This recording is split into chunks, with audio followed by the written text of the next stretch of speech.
Kami atas nama umat Islam wilayah Samudra Pasai, Nanggro Aceh Darussalam menyatakan sangat tersinggung dan sangat marah dengan pernyataan Menteri Agama Yakut yang menyamakan suara azan dengan gonggongan anjing. Maka oleh karena demikian kami desak Presiden Indonesia yaitu Insinyur Joko Widodo untuk memecat Menteri Agama Yakut dari jabatan Menteri Agama. Jika tidak dipecat, maka kami anggap Jokowi adalah sama dengan Yakut.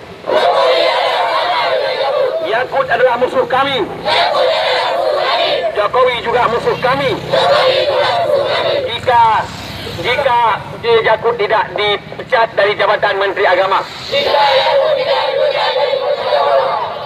Kemudian kami desak Kapolri, Bapak Kapolri untuk segera menangkap Menteri Agama Yakut agar diproses secara hukum yang berlaku di Indonesia.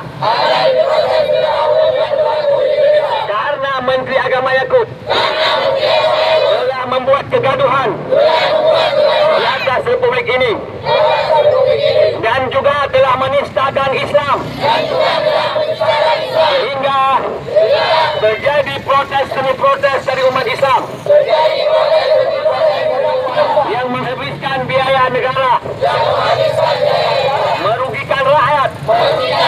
Maka oleh karena demikian kami mohon kebijaksanaan Bapak Kapolri untuk segera menangkap Menteri Agama Yakut.